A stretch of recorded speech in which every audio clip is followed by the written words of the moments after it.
خداوند کے زندہ اور پاک کلام میں سے خروج کی کتاب اس کا 25 باب۔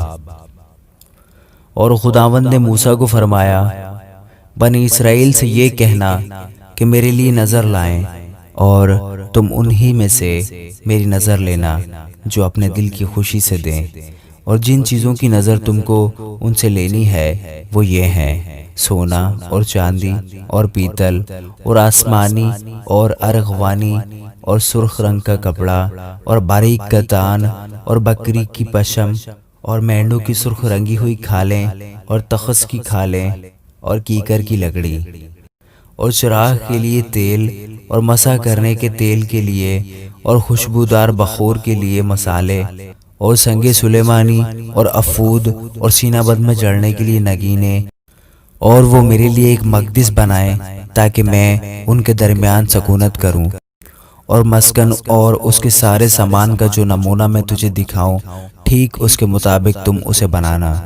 اور وہ کیکر کی لکڑی کا ایک صندوق بنائیں جس کی لمبائی 2.5 ہاتھ اور چوڑائی 1.5 ہاتھ اور اونچائی 1.5 ہاتھ ہو،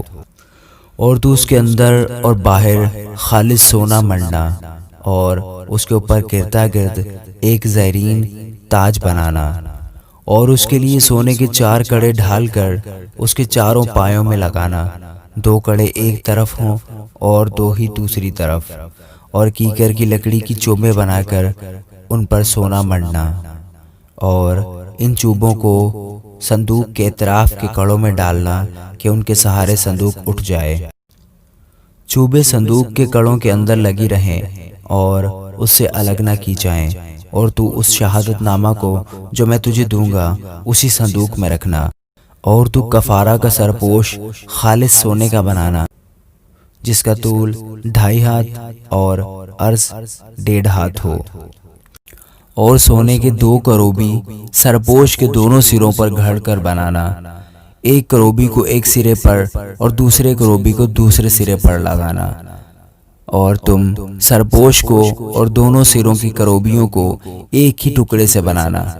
اور وہ کروبی اس طرح اوپر کو اپنے پر پھیلائے ہوئے ہو کہ سرپوش کو اپنے پروں سے ڈھانک لے، اور ان کے منہ آمنے سامنے سرپوش کی طرف ہوں، اور تو اس سرپوش کو اس صندوق کے اوپر لگانا، اور وہ عہد نامہ جو میں تجھے دوں گا اسے اس صندوق کے اندر رکھنا، وہاں میں تجھ سے ملا کروں گا، اور اس سرپوش کے اوپر سے اور کروبیوں کے بیچ میں سے جو عہد نامہ کے صندوق کے اوپر ہوں گے ان سب احکام کے بارے میں جو میں بنی اسرائیل کے لیے تجھے دوں گا تجھ سے بات چیت کیا کروں گا۔ اور تو 2 ہاتھ لمبی اور 1 ہاتھ چوڑی اور 1.5 ہاتھ اونچی کیکر کی لکڑی کی ایک میز بھی بنانا، اور اس کو خالص سونے سے مڑنا، اور اس کے گردا گرد ایک زرین تاج بنانا،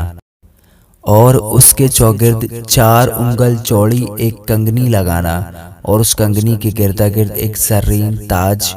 بنانا، اور سونے کے 4 کڑے اس کے لیے بنا کر ان کڑوں کو چاروں کونوں میں لگانا جو چاروں پایوں کے مقابل ہوں گے، وہ کڑے کنگنی کے پاس ہی ہوں گے تاکہ چوبوں کے واسطے جن کے سہارے میز اٹھائی جائے گھروں کا کام دیں،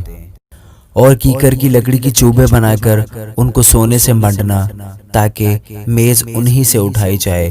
اور تو اس کے طباق اور چمچے اور آفتابے انڈیلنے کے لیے بڑے بڑے کٹورے سب خالص سونے کے بنانا، اور تو اس میز پر نظر کی روٹیاں ہمیشہ میرے روبرو رکھنا، اور تو خالص سونے کا ایک شمعدان بنانا،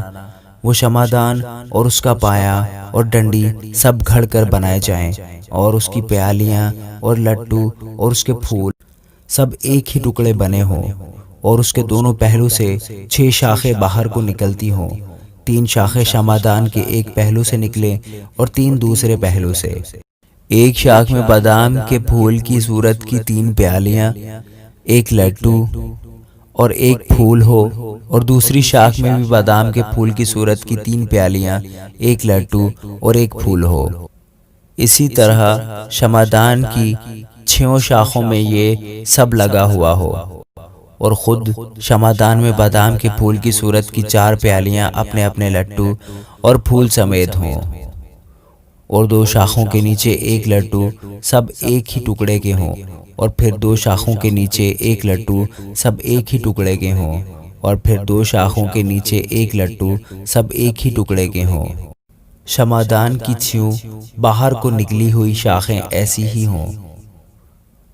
یعنی لڈو اور شاخیں اور شمادان سب ایک ہی ٹکڑے کے بنے ہوں۔ یہ سب کا سب خالص سونے کے ایک ہی ٹکڑے سے گھڑ کر بنایا جائے، اور تو اس کے لیے 7 چراغ بنانا، یعنی چراغ جلائے جائیں تاکہ شمادان کے سامنے روشنی ہو،